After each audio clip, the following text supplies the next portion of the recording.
சொக்கநாதன் பெற்றெடுத்த பிள்ளையாராம்.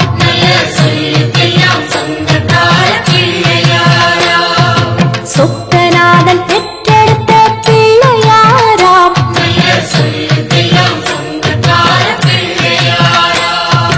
கைலாய மலைய விட்டு தெற்கே வந்தாராம்.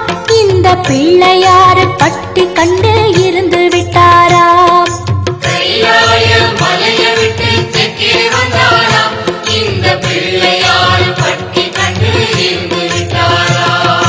கணபதியார் வந்தாரம்மா, நம்ம உறவாக நின்னாரம்மா.